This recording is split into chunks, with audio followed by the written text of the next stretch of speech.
Quick apology up front to book readers. I am so sorry. I kept trying to produce a file that had the book reader section in it, and it kept crashing. And I don't get it. It's just at the end, and you wouldn't think no more than being another 15 or 20 minutes, it would have been that big of a deal for my poor little computer to process. However, it seems that it was, and I really apologize. I had to take it off of the end. I promise I will supply it in a special section later on. But in order to get this podcast out in a somewhat timely fashion, I'm going to forego doing that right now. I will get it out to you, I promise. And I apologize that you'll hear me promote it the whole podcast. But no, it won't be there. Spoiler alert, this podcast will be including information regarding the most recent episode of The Wheel of Time on Amazon. Haven't seen it yet? Go watch, then come back. Worst. Just the worst. I should probably do those others since these are so bad. Welcome to the Double B. Double B? Yeah, that stands for Bustin' Blockbusters, and it's part of the Double P. Double P? You know, Bubba, whenever you do all of those triple Ps and double Ps and everything, it just gets too monotonous. I'm not gonna tell anybody about that. I'm just gonna tell them, remember these simple words. The word double, the letter P, media.com. That's where you can find everything regarding the Double P. By the way, my name is Double M. Monotonous? That's right. It stands for Monotonous Matt. And that's with 2 T's, not one. So I get a double T, just like someone who's not one of your heroes in this story. I'm joined by someone who constantly is trying to fix things, but always gets dragged off by Trollocs in the process of doing so. It's Bubba. Hey, Matt, I am so excited as the noob, as the newbie, as the uninitiated non-book reader, know nothing of the world of time. I'm so glad that you're going to have me on some of these episodes to talk about things that I may not understand. So I'm really glad to be here. It's a common thing. I think a lot of even book readers were kind of scratching their heads at some of this. There was a little bit of a polarized reaction to this first episode that I saw on Twitter. But we're going to get to that in just a second. I think that we should remind you that we're going to be talking about all things regarding Season 1, Episode 1 of The Wheel of Time, that episode entitled Leave Taking. And let's get right into it. Bubba, if you had to rate this on a scale of 1 to 10, how would you rate this episode? Well, I've been thinking about it an awful lot since I watched the episode this morning, and I'm going to give it 7, what I like to call double Fs out of 10. What, double Fs? Yeah, double Fs, as you know, is when you're in a big battle and you take some friendly fire. In this episode, hopefully I get these names right, Perrin was fighting a Trolloc, and he swung back and he killed his wife. Hello. Oh, my Lord. A very dramatic moment, something that's unique and exciting and something that you don't really see in fantasy films or fantasy properties too much. And so when that happened, I thought it was wonderful, this friendly fire in the episode. There was great action when Moiraine starts lighting up those Trollocs. I was like, this is wonderful. I only went 7 out of 10 because I think the show suffers from some friendly fire of its own. There are just a couple of things that the show does that makes this first episode clunky. They want to get it off the ground. They want us to introduce and learn all these characters and kind of see what makes them tick. And so they're just little things in the episode that make it a herky-jerky, clunky launch into a new fantasy series. 7 out of 10. I love the friendly fire. And it's the big battle scene at the end. But there was a bit of friendly fire from the show, kind of hurting and sabotaging their own perfect success and perfect launch. So 7 out of 10 for me. What about you? What rating did you give it out of 10? I will be happy to get to that, but I want to ask you a question first. Sure. Because you had said when we were reviewing the trailer that some of the effects of Moiraine using magic seemed very tropey. You didn't seem that impressed. Seeing everything happen in the action with the Trollocs, did it change your viewpoint on that, or did it still seem that same way during that whole sequence? apologies, Matt. It didn't seem unique. It did seem very tropey. Oh, we're going to have these wisps of clouds or smoke or light that are going to come together and she's going to use them. But even though it was almost what I would say is typical, what I would expect of fantasy magical powers, in the actual heat of the battle, I didn't care. I was like, oh, heck yeah. Right. Take these suckers out. I loved it. I agree. I thought that some of the ways that the magic was used by not just Moiraine, but also Liandrin, the Red Aja Aes Sedai that we saw at the beginning of the episode, the way she brought that whole cliff down to block those guys, or that guy, from being blocked and everything, showed the real power of this one. All of these Aes Sedai seem to have the power of Yoda. They're moving big things. I mean, Moiraine brought a whole building down and just threw it at the rest of those Trollocs. And I thought that was impressive, the way that the magic was used, especially using just rocks and all kinds of things as weapons, just picking them up off the ground. It just shows that Luke Skywalker needed to work a little harder when he was doing his handstand back in Empire Strikes Back. But I'm going to give this episode not much higher than you. And you know that I don't like to rate things lower than a 7. I never do. Okay. But I'm going to give this one a 7.9. I can't quite get to an 8 because I think that and this is, we're not going to be talking about any real book spoilers or anything in this section of the podcast. I've got a very special section at the very end for book readers where we can talk more about this stuff. I hate agreeing with Alan Sepinwall. I will constantly tweet about how much I hate agreeing with Alan Sepinwall. But I think that a lot of the things that you feel might have been friendly fire were aimed as little homages and little tricks to show the book readers that the showrunner had read the whole series, as opposed to just the first book or whatever. And there's a lot of stuff that I don't recall from anything other than the first 2 books right now because I haven't reread anything. But at the same time, I felt like that some of those awkward moments, I was saying, oh, and this is because of this, or oh, and this may be because of this. And those are things that to a book reader, you might say, well, I can give it a pass. But if you're targeting a brand new audience for this series and this story, I agree with you. I felt like it hurt itself a little bit. I have a hard time admitting that when Sepinwall said that this may be better for book readers than it is for TV people. I have to agree with Alan Sepinwall on that. It's one of those things where I still really enjoyed this first episode. I felt the pacing, and I think that I liked some of the character moments a little bit better than you did, Bubba, but only because I probably have a little bit deeper understanding, and I can definitely see as an introduction to some of these characters how you might have felt a little shortchanged in that regard. But I'm going to give it 7.9, what I like to call double M's. Wait, double M? Yeah. Mandragoran manhoods. That's what I'm going to give it because, there's nothing like just jumping into Moiraine's tub uninvited and then demanding that she warm it up with her magic. I felt that was a little bit too forward of Lan Mandragoran, the warder for the Aes Sedai Moiraine. Oh, Matt, can I just jump in once again as the newbie, as the person who hasn't read the books? When you first mentioned the first initial of your double M, I was like, what in the world are you talking about? And then I was like, oh, you were talking about the character who goes with Moiraine into the tub. And that, of course, made sense. And one of the crazy things is I almost like that the show didn't stop to explain their relationship too much. These two people are out hunting for the person born about 20 years ago who might be the reborn dragon. And so I just went with it. I'm glad that the show didn't pause to give me some long exposition about how they're related or why it's wrong that they're in a tub together and why it's wrong that he's asking her to warm it up.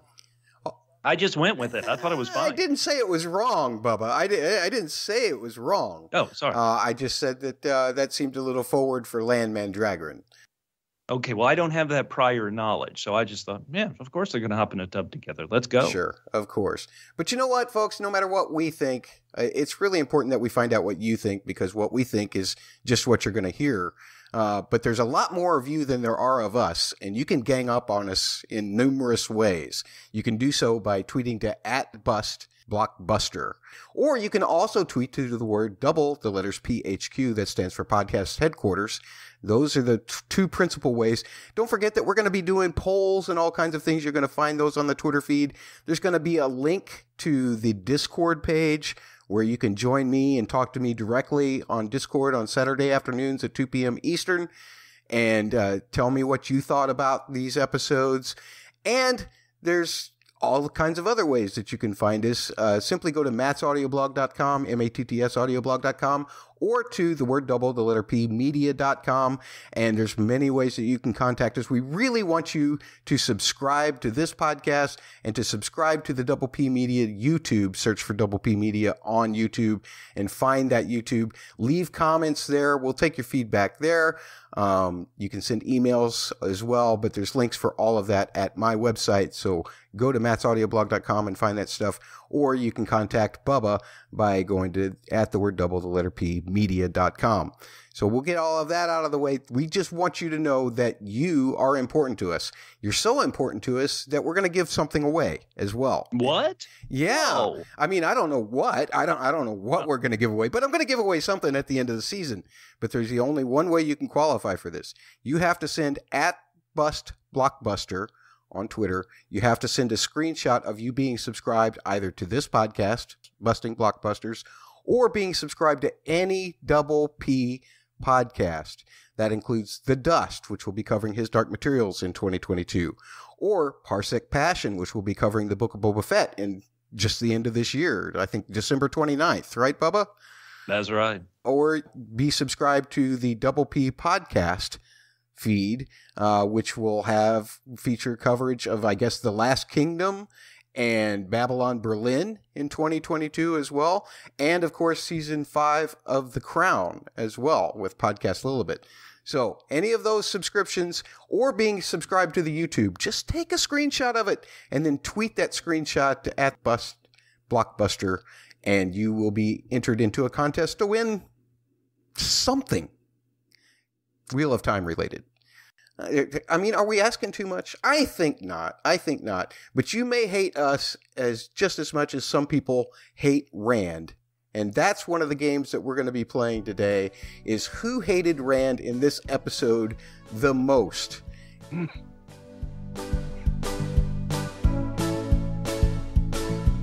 Oh, here they come. What a boy, look to Europe. Oh, here they come. All the Rand haters. Bubba. Yeah. If you had to find somebody in this episode that seemed to focus more hate on Rand, who would you give that to?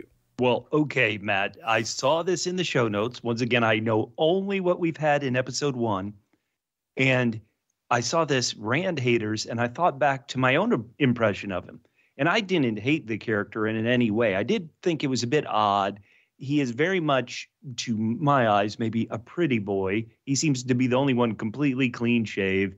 And he's, a pretty boy. And so I thought, well, maybe do book readers hate him because he's a pretty boy who seems to be in a relationship with Egwene? And hopefully I'm pronouncing these names correct, people. And so the only person I could see who was really tough on Rand in this first episode was himself. When his dad reminded him, hey, you used to pick these berries for Egwene. And Rand totally owned himself by saying, sounds like I used to be a real sap. Yeah. So my Rand hater for episode 1 is Rand himself. I don't think that's a bad choice. There's a little bit of self-loathing going on there with Rand. There's a lot of things I think that you could say that made Rand kind of unlikable. Continuing to demand answers from Egwene when she doesn't owe him anything. These kinds of actions, being jealous or hovering around while she's trying to do work and these kinds of things. You could say that. But I'm going to give my award of who hates Rand the most this particular episode to his dad. Wait a minute. What? Well, What? come on. The kid couldn't even keep Tam from getting poisoned by a Trolloc sword. I mean, you raise a son to be stronger than you, to protect you, to work the fields, to be able to defend you against some Trolloc that happens to bust through your door. I mean, it's just one Trolloc, for crying out loud. It's not like, it's not like he was taking on a whole army or anything. And here's this kid that's always moping around about Egwene, or he's out drinking with his friends. He doesn't really pay any attention to his dad's needs. He has no priorities in life. He's a loser. And I mean, what kind of kid, when you're a child, don't you go looking through your mom and dad's room, and wouldn't you just happen to find that hidden heron marked blade under the bed and start playing with it so that a father could teach you then how to properly use it? Not that Tam uses that sword all that well himself, but, I mean, what a failure. I mean, and here's the thing. Okay. The kid won't even let him die alone, Bubba. I mean, he begs his son to go on. He begs his son to leave. Matt. And no, Rand's just hanging around. So that's why Tam deserves to be the one to hate Rand the most this particular episode. Well, okay, hold on. The dad is not going to give his son any brownie points for bringing him to Moiraine, who saved him, or he's going to be like, I would have been fine dying, but I spent 2 hours riding on the back of a mule down this damn mountain. Thanks for nothing. And also, you were saying, Rand, why aren't you out working the field? Don't they isn't their job making wool? What field? He's got to mind these sheep. Well, I mean, these sheep, you don't mind sheep, whatever you do. Land found a lot of sheep just kind of carved up, so Rand wasn't doing his job looking after them either. Okay. Now, Matt, maybe I shouldn't ask this, but is this something in the Wheel of Time fandom where people don't like Rand, or is it just something for this episode you thought we should talk about? Look, man, I mean, I am just a total double T. Double T? Yeah, Team Trolloc. And so anything that dislikes Rand, I am going to go with that. And so that will be a theme for this podcast. We will continue to find people to hate Rand throughout the episode. Whether book readers hate Rand or not, well, that's up to you. I don't like him very much. Listeners, write us comments. Let us know if Matt is completely crazy, or if Rand is the worst. I have no idea. After this first episode, I didn't see it, but now, okay, sure, let's go. I am going to put it on the poll. Is Matt just a bitter old man? You can respond yes or no. Again, that poll will be on @BustBlockbuster on Twitter. Bubba, are you ready to get going with this discussion of the episode? You know what? If I'm not ready, just push me off the cliff and let's get going. Okay. We'll do a Butch Cassidy and the Sundance Kid together. We'd like to call this description of the episode and our comments on it a little section called Blah, Blah, Blah. Oh, man. Blah, blah, blah, blah, blah, blah, blah, blah, blah, blah, blah, blah, blah, blah. So, Bubba, I'm just kind of going to briefly recap events, and you give me your thoughts as we go along. We'll have little discussions along the way. In the first little sequence, Moiraine is on a quest. She must find the dragon. The Chosen One? I just think of the Chosen One whenever I hear about this dragon reborn. I think of Anakin Skywalker. Before the dark, one finds this person. And then we have a member of the Red Aja called Liandrin, and her and the other Aes Sedai are hunting what they call false dragons, people who can channel the one power that are male, but are not the people who are the dragon, as Moiraine tells us, watching from a cliff miles away. She can tell whether this guy is the dragon or not. She says, nope. She says, we got to go somewhere else. And he says, if he's not the one, then who? She says, we got to go check out all of that old blood over at the Two Rivers because there are rumors of 4 ta'veren there. And ta'veren, I'll just explain real quickly, Bubba. ta'veren means there's this thing called the Wheel of Time, which you may have gathered from this particular episode. It seems to be cyclic. It's about reincarnation and everything. And what a ta'veren is, according to the Aes Sedai, is someone who kind of weaves their own new destiny around themselves rather than the wheel weaving their destiny for them, to put it mildly. Okay, I didn't pick that up at all. I picked up the reincarnation part of it, but I didn't pick up any of that. Right. That's actually book supplement stuff for you, just so that you understand what Ta'veren. Yeah, to a non-book reader, I'm speaking to you. I'm explaining what a Ta'veren is, because there was no explanation of it. We may get an explanation of it later.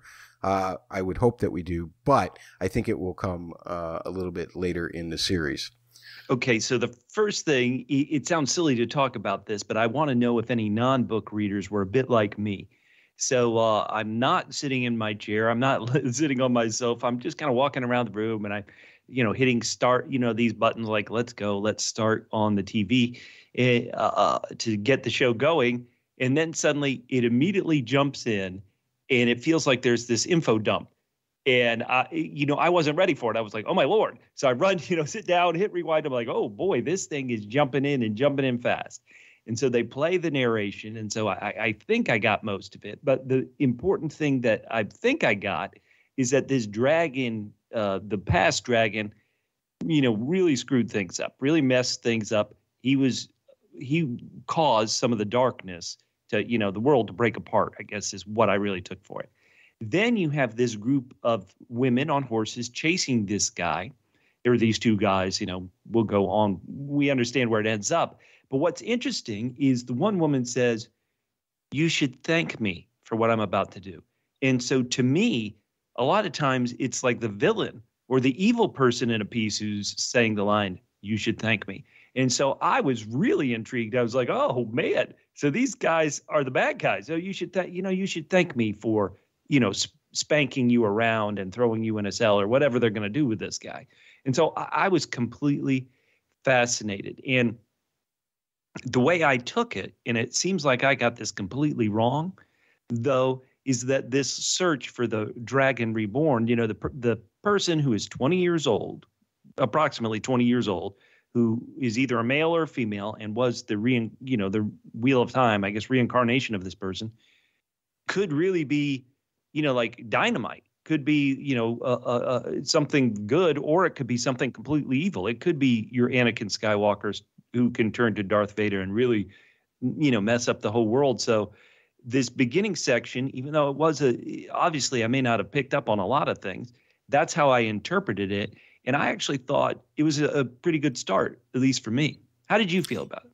I agree with you. I felt like it was a pretty good start. And guess what, Bubba? Ding, ding, ding, ding, ding. You got almost all of that correctly. You perceived all of that wonderfully. I would have doubted that many people would, but you're better than your average human. So that probably is why you picked it up. The brain works a little faster than mine ever did.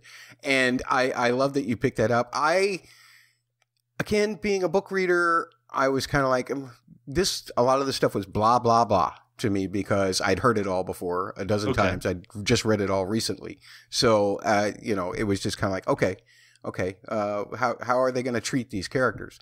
One thing I love that you brought up is how Liandrin, who was the blonde-headed Red Aes Sedai, who was speaking to this gentleman, noted, you mentioned it. She, every villain is a hero in their own story, right? So it does come across that way. One of the things that I found very powerful was her explanation of her perception of men using the one power. And that was, because you are using it, you're making it filthy as opposed to when women use it. That's basically, you're causing it to become corruptive. You're causing this power that we love to become dirty. And that was the explanation as to why the Aes Sedai typically don't like any men who use this one power. Now, something that was interesting, we'll just talk about this in the scope of the whole episode, is Moiraine maintains that she doesn't know whether the Dragon Reborn will be a man or a woman. Mm-hmm. But regardless of that, the policy for the Aes Sedai, and this is not something you would have gotten from the episode, but the policy of the Aes Sedai is basically, we got to really check out any men who are capable of using this stuff so that they don't go mad in the process of doing it. That's another reason why she's saying you were thanking me. The guy was already seeing some kind of other imaginary friend running with him, right? So she was saying that she was saving him from that madness also. But it certainly did come across very, very dark to me as well. So I agree with that. And I wouldn't, I think your perceptions of that whole scene are pretty good. On the flip side of the things, as we go to that old blood that Moiraine says they need to go visit, we're there. We're at the Two Rivers, and Egwene is getting a big welcome into the women's circle. Here's your braid. Now let's push you off this cliff and hope that the fall doesn't kill you and then the river won't drown you. It's basically the women's circle's vision of Butch Cassidy and the Sundance Kid. And I'll say, and I won't tell you how I know this, okay. I'll say that's a lot tougher initiation than a Masonic lodge. I want to be I've always wanted to be a member of a lodge. I'll have to take your word for it. But okay, Matt, can I say that this little scene, I don't think it was necessarily a bad scene, but it was where the show started to, I feel have some friendly fire in execution.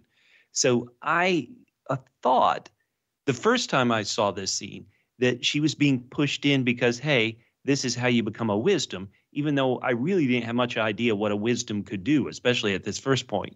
And so later on, I rewatched the episode and then caught the line I had missed about, yes, this is about the women's circle. And so this was the first time where I was, on first impression, I feel like I just got a little bit lost in the world that we're building here. All those women on that hill, all those women walk into that place, they've all been pushed off that cliff. Crazy, man. What kind of a club is this? I mean, come on. It's the hottest club in Two Rivers. Oh, it's got braids, cliff dives, deadly frolics. Absolutely. Let's investigate the place. They call it the Two Villages, the Two Rivers. Emond's Field is the name that it's called in the books. I don't know if they actually specifically said that in the show or not, so we'll leave that name off the table for now. There's a festival going on. It's called Beltane. We'll explain a little bit more of that on the you get an explanation of what that is a little later on in the episode. But just a little bit of advice. Never take Matt Cawthon to a craps table in Vegas because he is going to lose you some serious money. You also find out that Perrin is married, and Rand wants to be married to Egwene, and then there's a war, some kind of war going on in a place called Geldon down to the south, right? Yeah, and then Egwene, having survived her little swim through the river, which that's interesting in itself. I should go back to that, Bubba, because she's being told to trust the river. And this is the same kind of thing about the process of the Wheel of Time.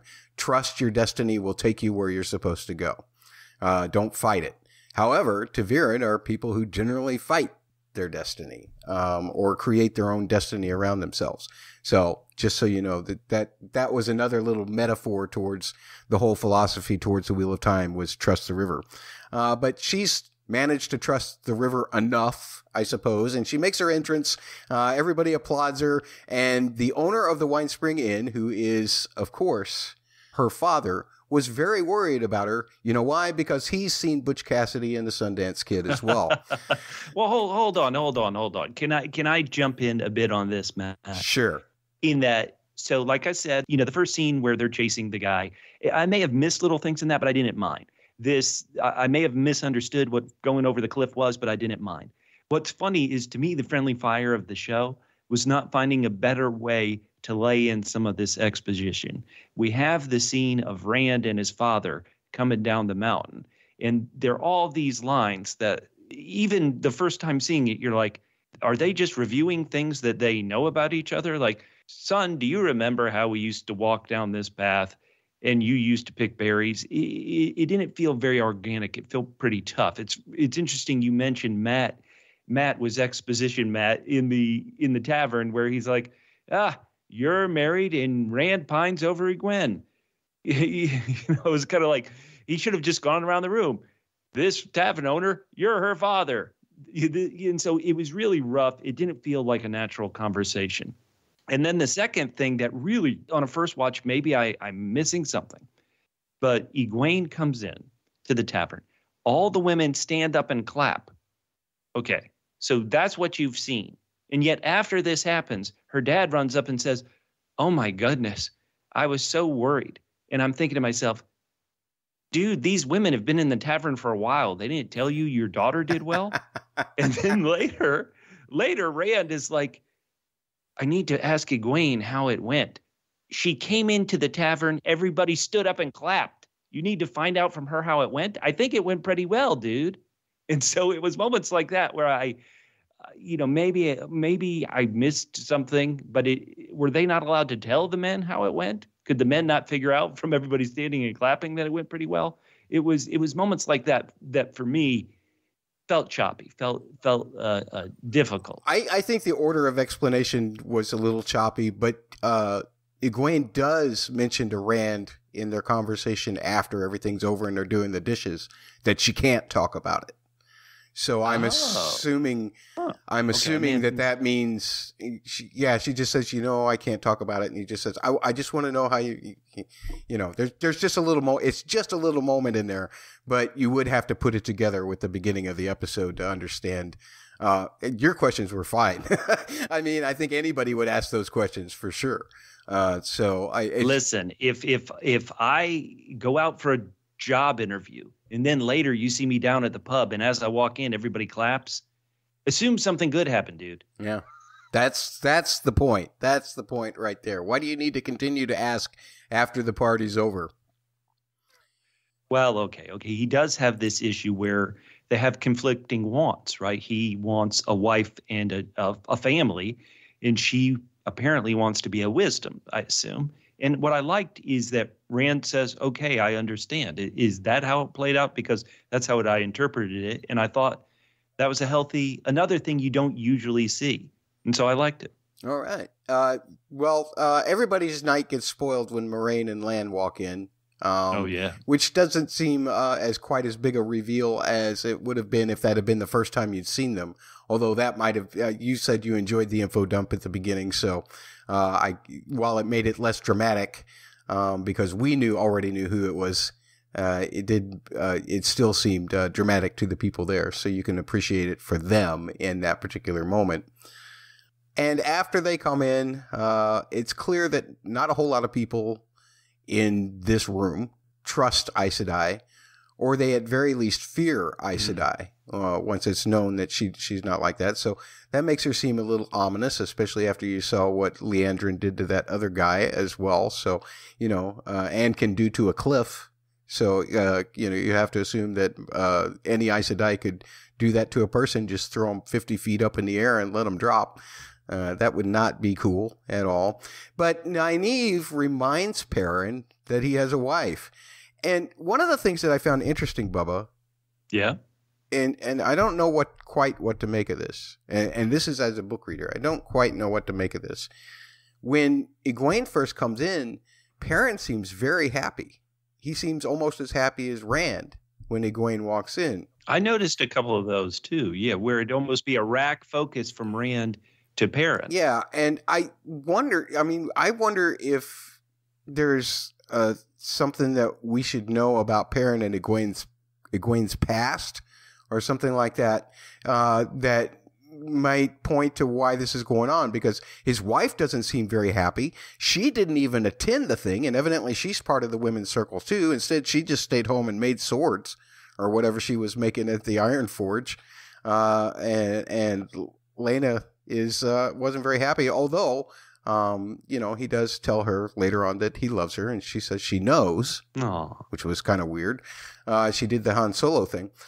Meanwhile, Matt, we see he's got his own family issues. Not only has he been trying to win money, but he hung out with that girl for a while, seemingly focusing on her bracelet quite a bit as he did.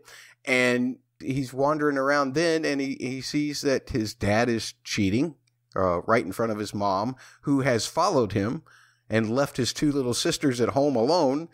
So that's not the best thing. And she's drunk, evidently. He brings her home passed out. And then she tells him that he's going to be just like his dad. Oh, I thought that was a great line. I loved it. Here I'm talking about how some of the exposition felt a bit rocky to me. The mom, who obviously has such problems with the dad, telling the son, Matt, you're going to be just like your dad. I thought that's great. That's the type of kind of character revealing things that I love. Yeah. Well, out of these characters, Bubba, and maybe we should wait for the end for this, but just you've seen the whole episode. Did you feel any more drawn to one character than the other? Because I really liked exploring the character of Matt as much as I could. I thought his story was very good. I thought what happened to Perrin was absolutely tragic at the end. But to be perfectly honest, Egwene seemed like the perfect heroine and Rand seemed like the perfect hero. And they seemed in love, and they seemed very boring to me. Hey. Let me say that I have no knowledge. Once again, I'm really just going off this first episode. But what the show seems to be telling me is that Egwene is the one. Egwene is the Dragon Reborn. Even though this is an ensemble and it's these 4 people who we assume are born around 20 years ago, we've got to figure out which one. Because Egwene seems so much the focus of this first episode, my natural viewer instincts are like, well, okay, she's the one. And then because Rand obviously feels so strong about her, he's like the B to her A character. And then the other 2 guys, we didn't really spend enough time with Perrin and his wife for that death to hit as painful as it should have at the end, even though I think it was a brilliant device to have her die in such a completely tragic way. And then Matt was great when he was with his sisters, but some of the other stuff, it felt it didn't compel me as much as Matt, the brother to these 2 young sisters, did. Yeah, and one of the things that I loved about Matt, and we can continue to talk about this as we talk about the episode, but a lot of his actions are not great. But his motivation, I mean, the road to hell is paved with good intentions, correct? But nonetheless, most of his intentions, getting the money for the lanterns and what have you later on from Padan Fain, motivated his stealing that poor girl's bracelet.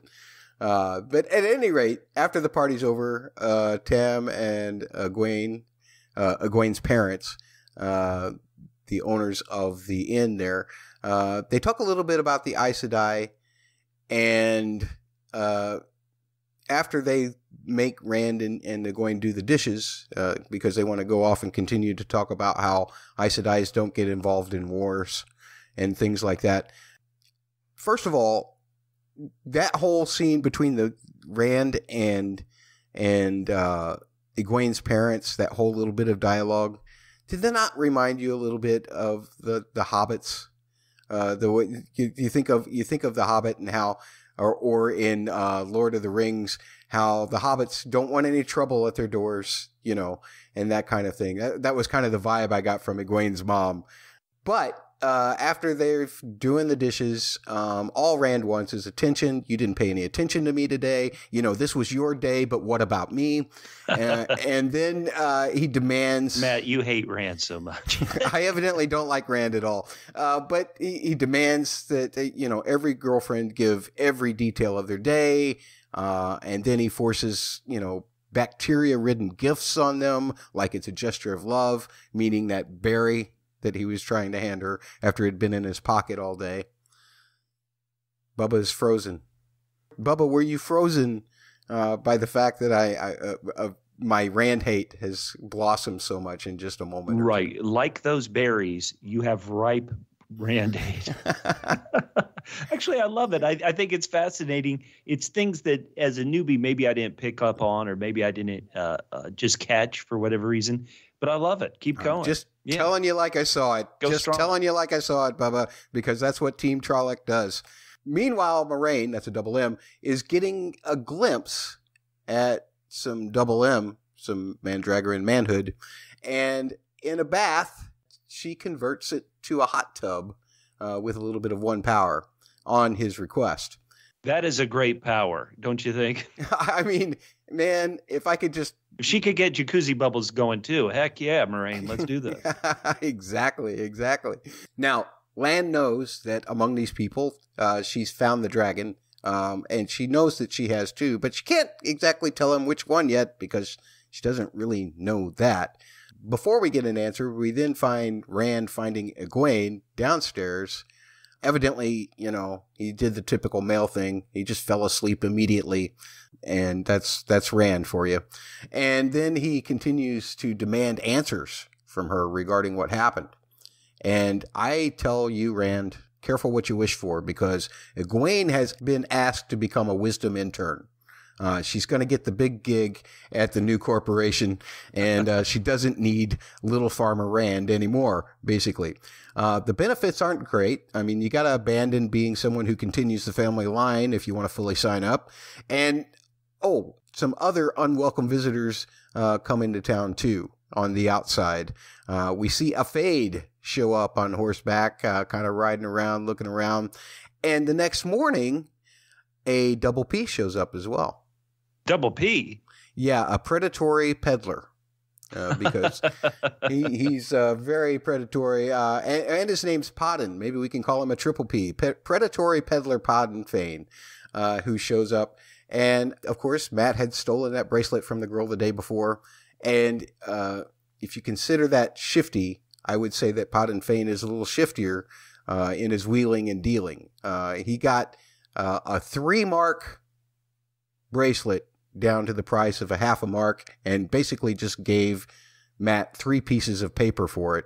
So, wow, that's a shrewd businessman right there, if ever there was one. Elon Musk of 2 rivers. Yeah, but hey, Matt, you got 3 lanterns for the price of 10, so it's not good math, Matt. It's not good math, just like your craps game. While Moraine and Lan, they have work to do. She has to observe these ta'veren, and he needs to go check out some things. And Rand leaves and doesn't say goodbye. And so Egwene goes after him, where he's sitting on the top of his hill, imagining what his life would be like if Egwene was his wife. And he manages to make her feel really guilty. Before then, he does the passive-aggressive thing and supports her decision to go off to the convent. So, can I say, Matt, that we haven't talked too much about these vistas, these locations. I thought it was a bit crazy that Rand went so high up from the village to get away and that she followed him. But the scope, like the waterfall when the women were walking out on their way to the big cliff bush, this is some beautiful scenery. It is vacation porn type stuff. Like, oh man, I want to go there. It was really great. So I just thought I should mention that. The hills are alive with the sound of music. With the sound of Trollocs. Exactly. And that's the way that goes. Those shots are beautiful. Some of them have been probably manipulated a little bit by CGI. I think that, and you may have made a comment about this in the notes. I don't remember because I'm not looking at your copy right now. I'm looking at my copy. But some of them you can visibly see where CGI has been added. You can really tell what's real and what's not. But some of them look incredibly real, and I can only imagine that part of that countryside is at least mostly that beautiful, and very little dressing up had to be done for it. Yeah, I think you can kind of tell when it's CG. It may be hard to tell if it's been like real locations composited on top of each other to make an incredible view. And I think there's some things that probably just are that beautiful out there in nature. That the show cost a lot of money. I'm hearing rumors of $10 million an episode. So to get out to these locations, keep spending that money. It looks great. Exactly.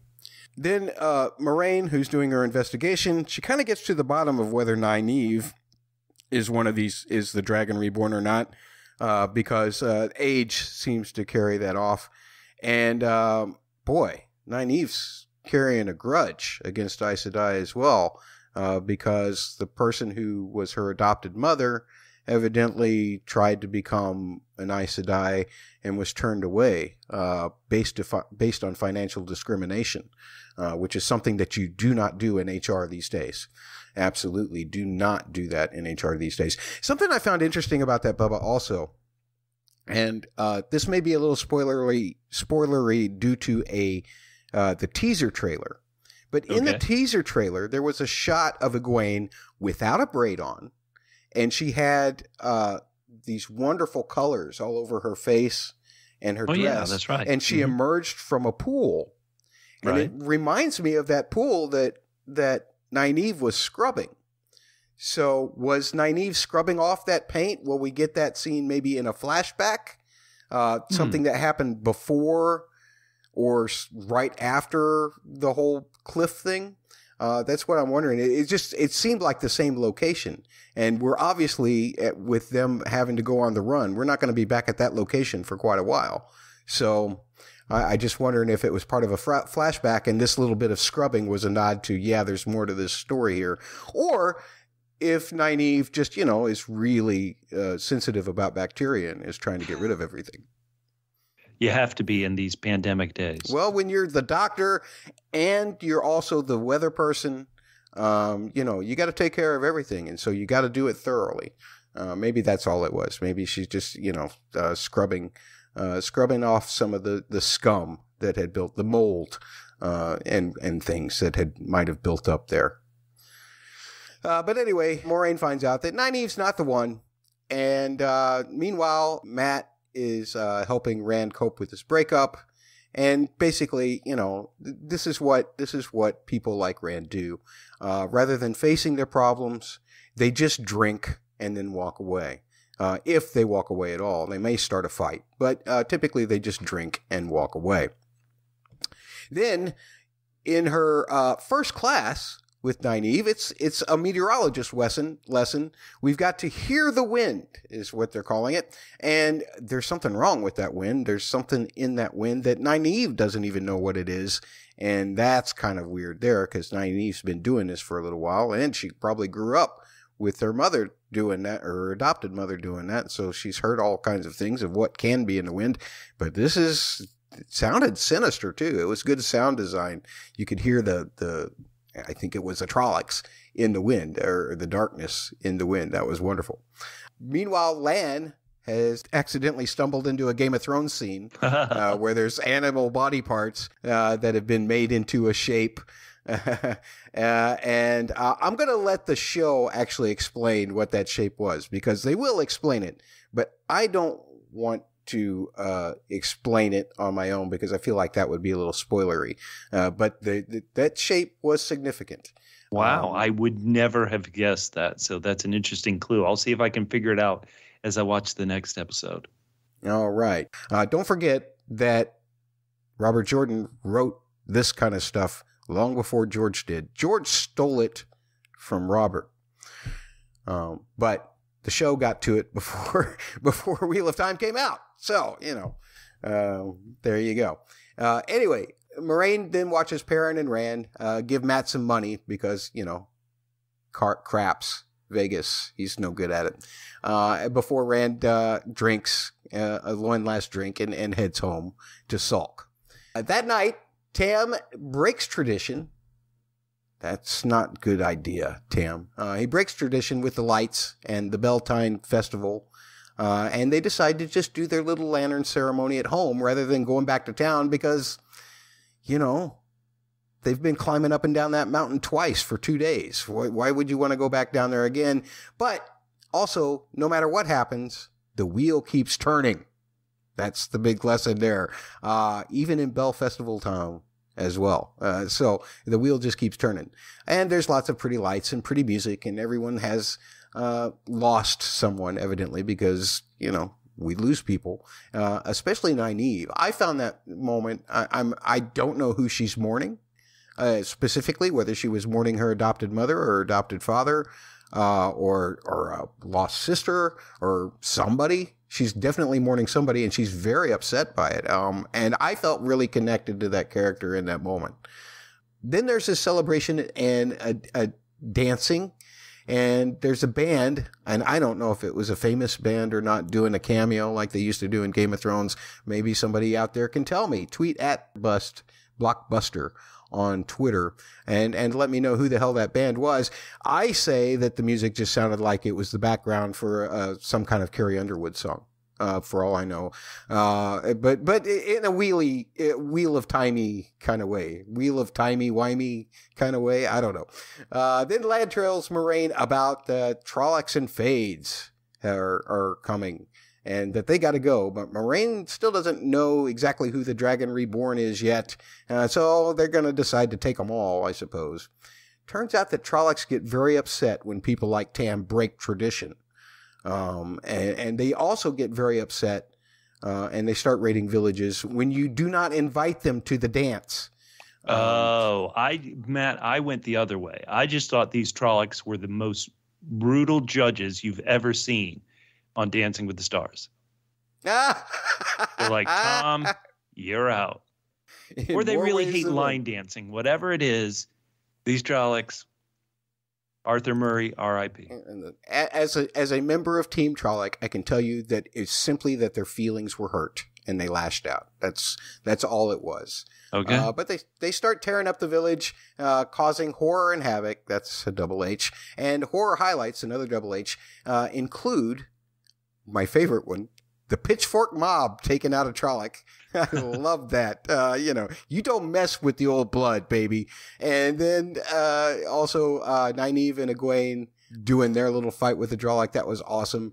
That one scene of Matt just having to stumble his way through to try and find his little sisters, tripping over Trollocs. That's a double T. And all of the madness to rescue them. And then, of course, and I want to spend a second talking about this, the absolutely heartbreaking scene of Perrin doing everything he can to defend not just his wife, but other people who had been in the building with him. And his blood is up so much from finally getting that one Trolloc down that he hears a sound and he's worried it's the second Trolloc coming after him. And, Lena, oh my gosh, right to the side with his axe. And that was a brutal scene to watch her die. And they did it in a way that really was emotionally impactful. I can't imagine how traumatized Perrin is going to be after this. Like I said, what were some of the best moments in the episode? This was such a shocking and yet realistic and fascinating twist of events that I thought it was great. So my hat's off to the showrunners. They did a great job. What did you think about the fact that as all of this was going on, Podden Fane was just sitting there having a drink and then walking away, almost happy? What did you take with that? Well, Matt, what I really thought was that even though all these, it felt like at times an endless supply of Trollocs were attacking, despite that, when all was said and done, I don't know if any named characters died outside of Perrin's wife. And I could never remember her name. Apologies to R.I.P. character I should remember her name of. But like you're mentioning, that shady loan shark merchant, he just walked away and he seemed to get away okay. Rand's dad survived. And then the woman, the old wisdom, they dragged away. I wouldn't suspect because she didn't die on camera. I assume she's still alive too. So this was a terrible attack, but I don't know how devastating it was as a new viewer to see a lot of red shirts die. Maybe. Yeah, that's an excellent point. We haven't talked about what really happened out at Rand's house, so let's do that real quick. The Trollocs are really miffed at Tam for breaking the Beltane tradition because they're very hurt by the fact that he couldn't just find the energy to get back into town and make their job a lot easier where they didn't have to send a single Trolloc to take out this house. It seems a little weird. But at any rate, they decide to punish him for what him and Rand have done. And we find out that Tam has a pretty nifty blade with a heron mark on it within his possession. Gotta say, though, he evidently doesn't know how to use it all that well. Some of the... maybe the wife who liked to drink the brandy, maybe she was the swordsman. Oh, maybe so.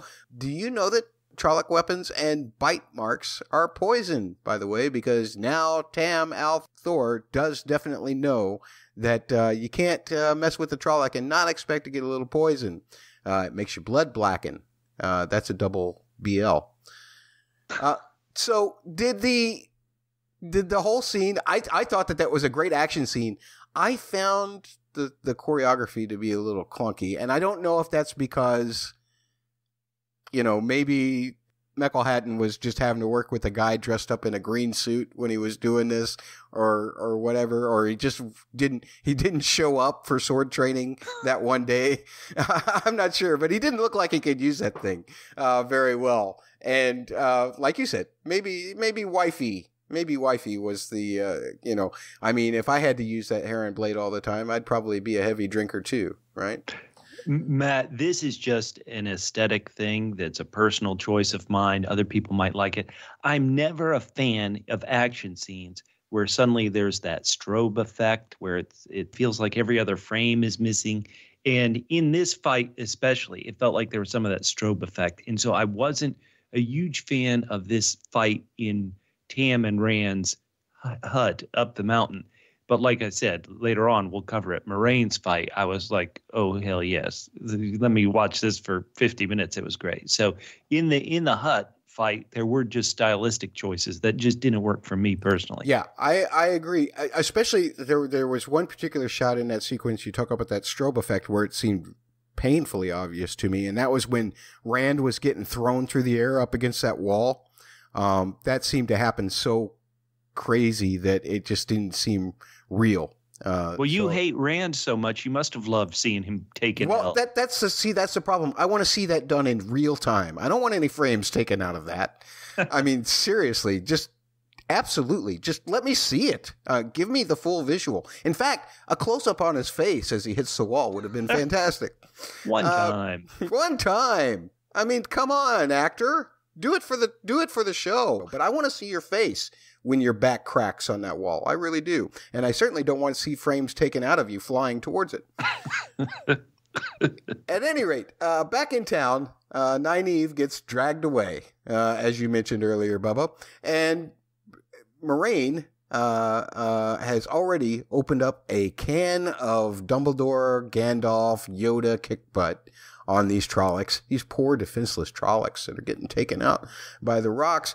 And she defeats them with some really cool stuff. But, I mean, she does as much damage to the village as they did. She's like tearing buildings down to fight these guys. That's not fair. That's not fair. No. This is like Chip and Joanna Gaines. They're just remodeling the town. Oh, okay. No, are you kidding me? Listen, these are Trollocs. By any means necessary. Let's go, Moiraine. I'm Team Moiraine. Take them out. Look, when it comes to Trollocs, are you going to love it or are you going to list it? Come on, tell me. So I was super impressed by all of it. One thing that I found, and of course, because she's magical and everything, we don't know what kind of damage a Trolloc weapon will do to her, but she took one in the same place that Tam did, and she seems a heck of a lot better off the next day than he does. Does that speak to Tam, or does that speak to Moiraine? Moiraine can just walk it off. No walk pain, it no off, gain. Moiraine. Walk it off. Walk it off, Moiraine. There you go. We got to get you back in the game, kid. And it was not good that she took that wound. And then, of course, Rand's Pony Express ambulance service comes down the hill and into town. And Moiraine is seemingly still able to heal him. And at that point, you have to wonder, is she the Energizer Buddy? Because she looks like she feels a little pain after she helps Tam out. She looks like that she's starting to feel it a little bit more so than she had before. Perrin, of course, has to do the Monty Python thing and bring out his dead.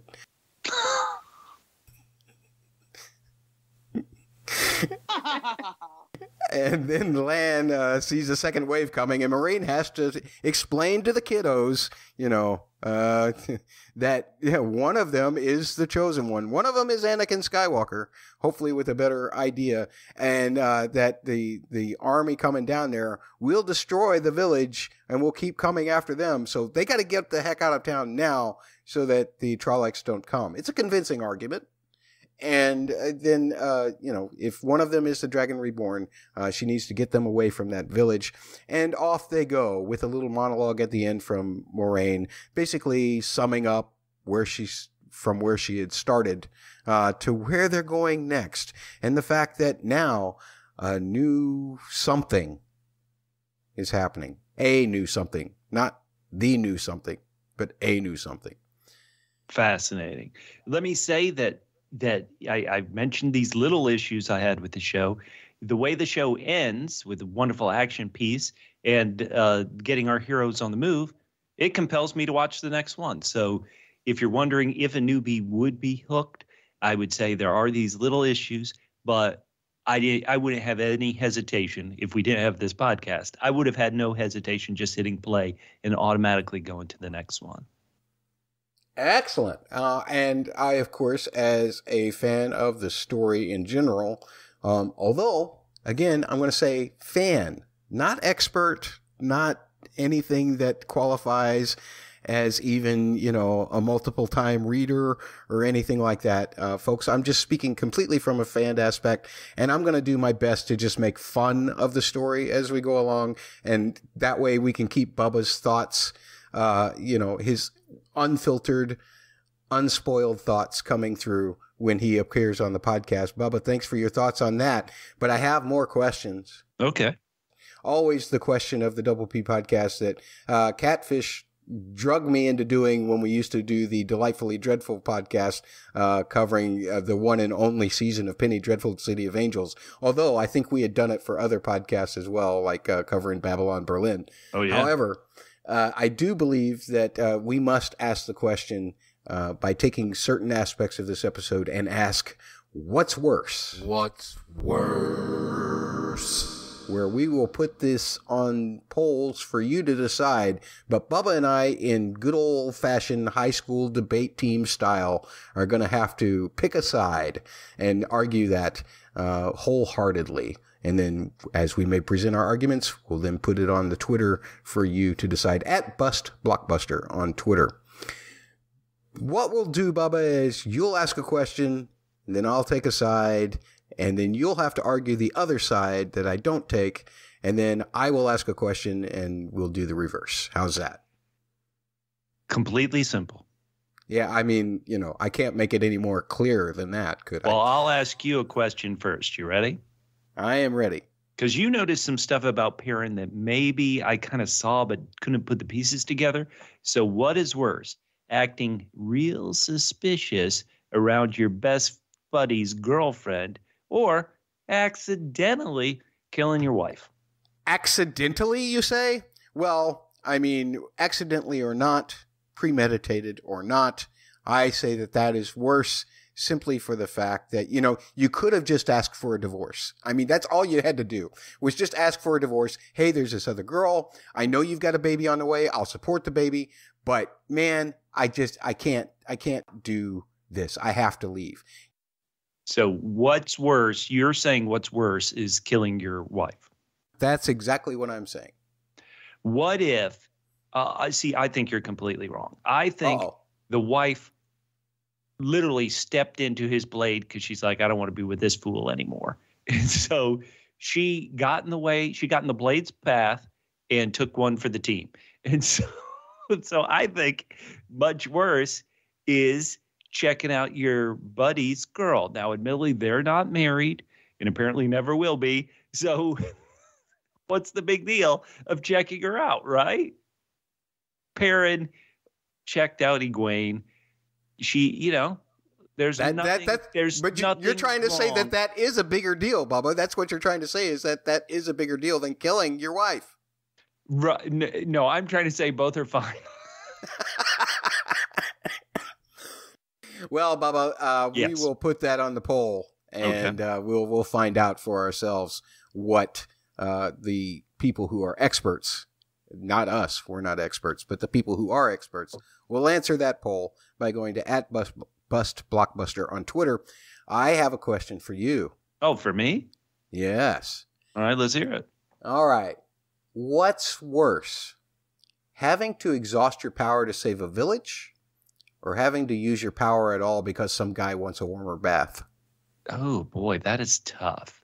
What's worse is that using your power to warm up a bath means you can't later, use it to defend the village, which seems like an important thing to do. So I think it's worse to defend the village. Cold showers are terrible. Cold baths are terrible. So these villagers, it took them a while to start fighting back. So, I like warm baths. I like hot baths. Sorry. I like a hot tub. I'm revealing too much. I know. I apologize, listeners, but that's what I say. It's worse to defend the village. Bubba. Yeah. You make a very compelling argument, but you are completely wrong, and here's why. Privilege. Yeah. There's nobody else in that village that's getting a bath to that quality. Hold on. Right? You see that one, the woman scrubbed? That was a beautiful bath. Well, but who says that it was warm? I mean, okay. Moraine was impressed. She tried to implore to the gentleman who exposed himself to her by getting in there with her. She tried to implore him that he did not need a warmer bath. And I think that that was absolutely atrocious, because that's what ended up causing her to not be feeling very well in the morning. Well, that and a Trolloc weapon going into her clavicle. But nonetheless, still, maybe she would have been able to feel better if she hadn't had to use that little bit of power 24 hours before. My argument is starting to fail. Folks, we'll put it on the poll and let you decide which of these two is worse. We want to hear from you. We want to hear what you think. You can leave comments with the polls and whatever. And we want to thank people who have already given us feedback regarding this episode. Oh, I love it. And we've got some feedback from there. I do want to give a quick shout out to Double Null Test Channel. Oh, heck yeah. Null Test Channel. That makes it a Double Null Test Channel, who has been leaving comments on Double P Media YouTubes. All right. As long as I've been watching them, as far as I can remember anyway.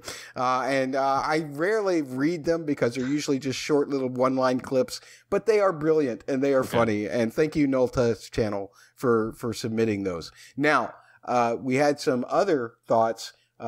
Priscilla, who I talked about in the musical review last time that I did on YouTube, had left a comment on that YouTube regarding this first episode of The Wheel of Time after she had seen it.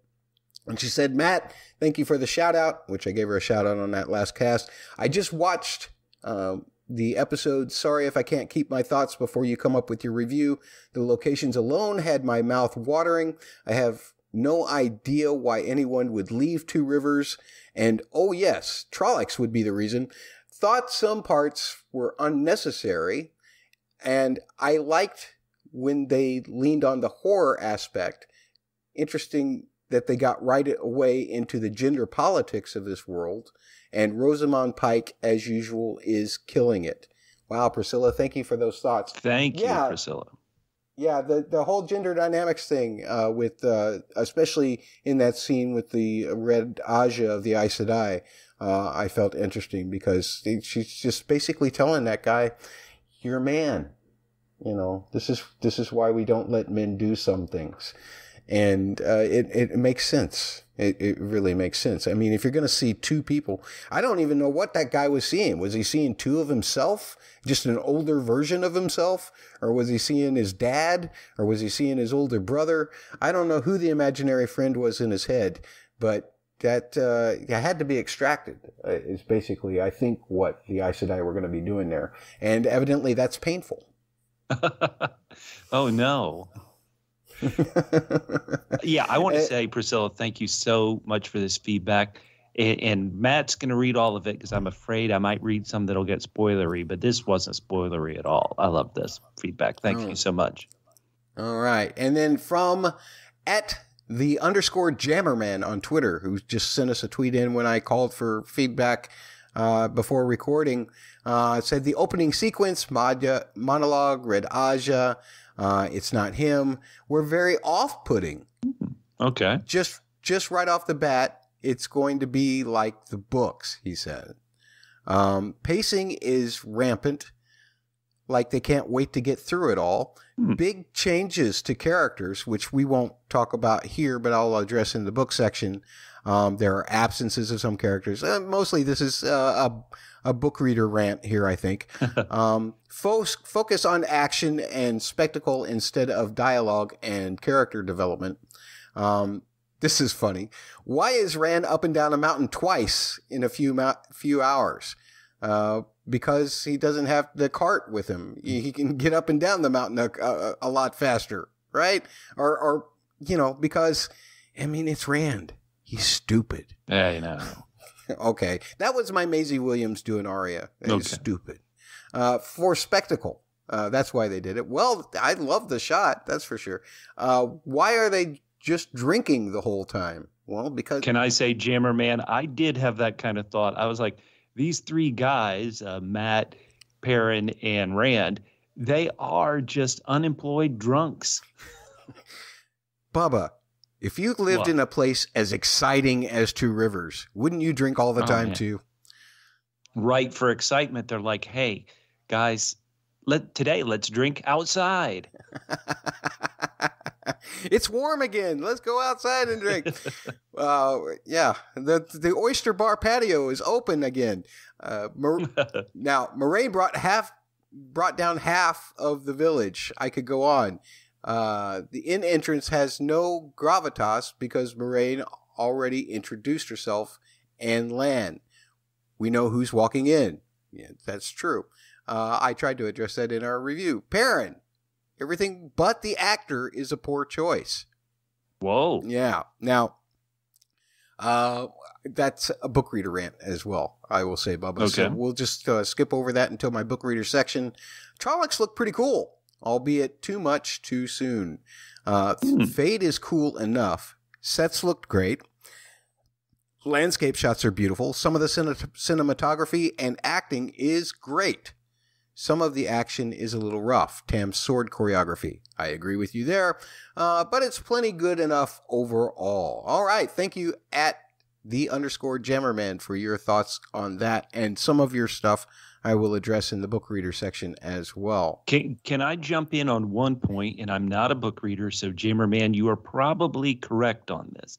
But as a non-book reader, the fact we had already met Moraine and then she walks into the inn, I still thought it was effective mainly because it's really about how the townspeople feel about her. Mm-hmm. You know, if even though I've met her, I don't really know her. And so the fact that the townspeople react that way when Moraine walks in, you know, I think I got what the story was trying to get across to me. And so to me, it wasn't a big issue that, wait, I've seen her already and she doesn't seem like a stark raving mad killer or lunatic in what I've seen. And then she walks in and maybe everybody's like, oh, you know, set up a bit straighter, you know. So I didn't have a problem with that as the newbie. I did not have a problem with it as a non-newbie. I mean, I guess you could technically say it's maybe not sequentially as dramatic or something like that. Okay.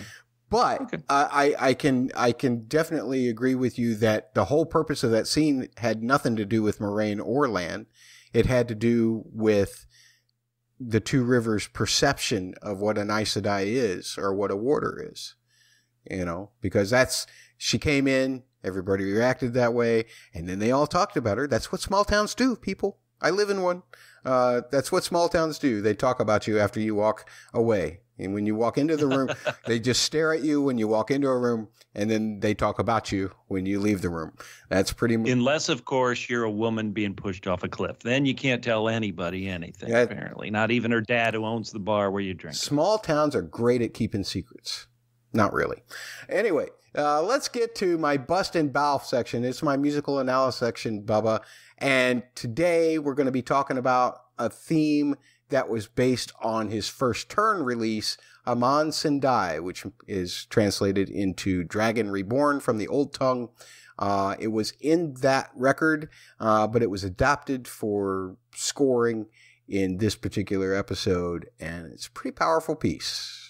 So, a wonderful score from Lorne Balfe for this premiere episode. Loved it. I was expecting something different based on what he had said at the Dusty Wheel. However, there have been times in the past, like, say, for His Dark Materials, where he has released a concept album, and then you hear themes emerge from that in a television show done in different timbral or rhythmic or even harmonic styles. So I guess I shouldn't have been surprised. There's one particular theme that featured prominently in this first episode, Leave Taking, that I really loved. And there were vocals involved with it, but not to the extent that you heard it in his first turn album. The theme that I'm talking about in the first turn release is called Aman Sindai, or Dragon Reborn. So I'm just going to call it the Dragon Reborn theme for now. But you can find renditions of it that were actually in the episode in his latest release. It seems like he's going to be releasing a lot of soundtrack music each week, the same way that Marvel is taking that approach for their shows on Disney+. But anyway, he's released a new record as of the 19th called Wheel of Time Season 1, Volume 1, Official Soundtrack. And you can find two versions of this Dragon Reborn theme there as well. One is in track 2, The Hunt, and that is what underscores Moiraine's little story at the beginning about her mission to find, you guessed it, the Dragon Reborn. And the other one is called Leaving Home, which is track 9 on this new soundtrack. And both renditions are absolutely wonderful. But what I want to do is just take the melody and the harmony and some of the timbres and that kind of thing and explain why that theme works, underpinning Moiraine's exposition, or to build us up excitement and make us go ahead and click and watch episode 2. First of all, just let me play for you kind of the basic outline of it, which includes the melody note on the top, which we can analyze from a melodic shape standpoint. Here's the basic melody, which is done in usually a lower register than this, but here's the basic melody on top of the 4 chords.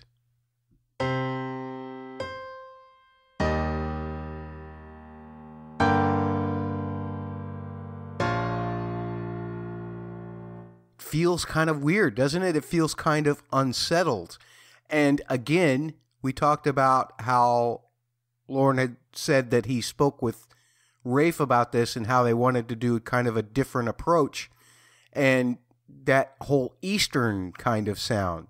Where that Eastern sound comes from is actually from that last chord. The way that it's actually, pardon me for the musician numbers, but it is a 7 minor. And that doesn't typically exist in most modes that we in Western music are used to hearing. But it is something that's used in film scoring a lot in order to create something that sounds a little bit different. The interesting thing is you go from a center of pitch and then you're suddenly moving up a minor third to its relative major. So your first chord is minor, your second chord is major. Your third chord is minor. Your last chord is minor as well. So if you recall from my previous breakdowns, when you have minor chords, they tend to feel darker. When you have major chords, they tend to feel happier. And here, that happens as well. As Moiraine is outlining her mission to us as viewers, there is a sense of hope that this person that she is seeking can be found and stop all of the doom and destruction that this dark one may bring. So that major chord, kind of in the middle there, is that glimpse of hope. And with it, the melody also soars up as well. And that's where the melodic shape comes into play. And then as that melody continues to reach up, the chord that follows is minor. It's darker. And so it acts almost like the way the earth will pull you back down from space eventually if you're not in a stable orbit. Eventually, gravity wins. And then the melody swoops way back down to be close to where it started from. And this is a great way to musically narrate the mission, that they have to keep trying.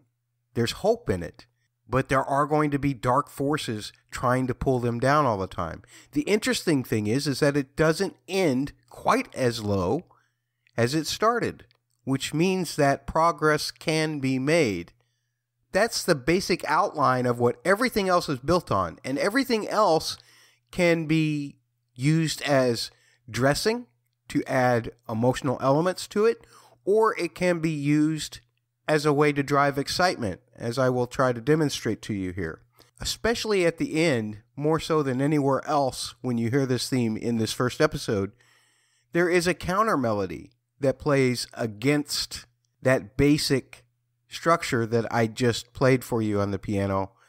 And it's actually much more melodic sounding than the main part. I'm talking about this right here.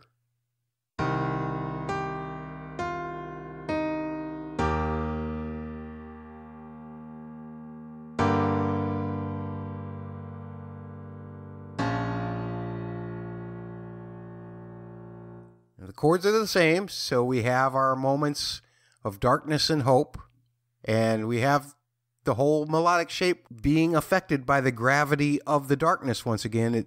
It starts out with those first three notes and gets back to that same place. It's like the gravity of the first minor chord is pulling those three notes down, and then it soars back up, and that's where we get our hope. And then the next chord turns minor again, and that counter melody stays where it's at. So hope continues to soar through the melody now, even though the dark forces of the minor chord are trying to pull it back down again. And what you get at the end is, well, you get the fact that gravity eventually wins, at least for this battle, let's say. But there are things that Balfe likes to do in terms of duality.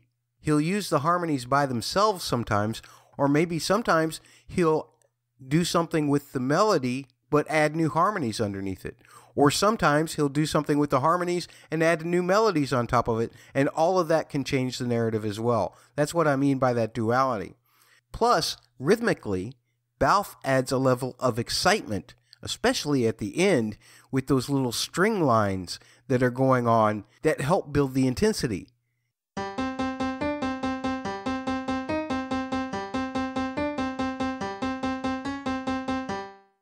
And that creates an intensity to help you build excitement and make you click the next episode at the end.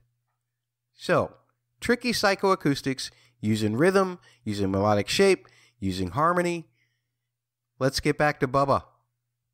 Hey, thanks for sticking around with us and checking out all of my silliness and all of Bubba's excellent thoughts.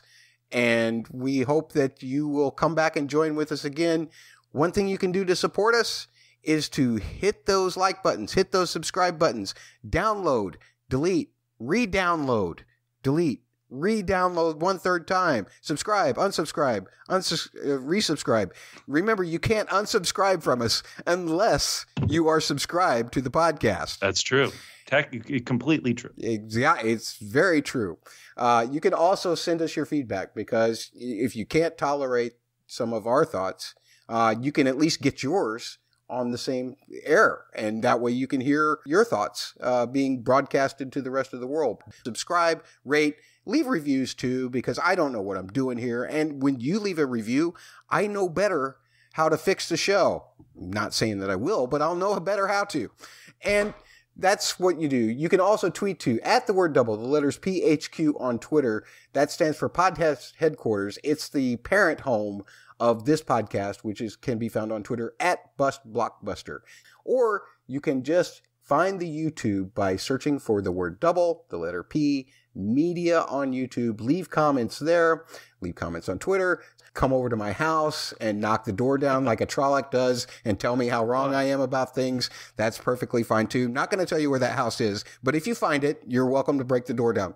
And also, remember that there's going to be lots of other stuff. If Wheel of Time, you at some point you decide Wheel of Time's not really my thing, but I really like Bubba's clear-headed thoughts, and I can get him to not have Matt on anymore, then what you can do is you can listen for the Parsec Passion podcast, which is coming up in December. There may be some episodes between now and then as well, previewing the Book of Boba Fett on Disney Plus. And in 2022, you're going to get his Dark Materials coverage from me and Holly on The Dust. You're going to get Crown coverage from me, Holly, and Bubba on podcast Lilibit or on the Double P podcast feed. You're also going to get coverage of Babylon Berlin. There's all kinds of cool things that are coming up. Any Double P podcast, just find Double P HQ and look up all their podcasts. Subscribe to all of them, because you can't unsubscribe to any of them unless you're subscribed. Bubba, thanks so much for joining me this time around. I love having your thoughts. I hope I didn't drench you with too many anti-Rand thoughts. Actually, I hope that now you hate Rand as much as I do, but maybe you don't. And if you do not continue, if you have not progressed enough to hate Rand, then come back and argue with me about it in the next episode, where we're going to be reviewing episodes 2 and 3 that were also released the same day as episode 1. Can't wait. I'm excited.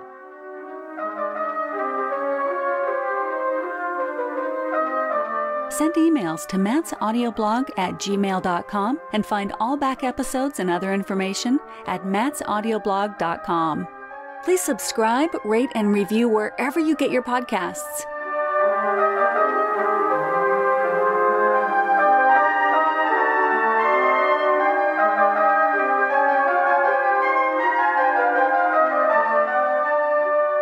Part of Double P Media, doublepmedia.com.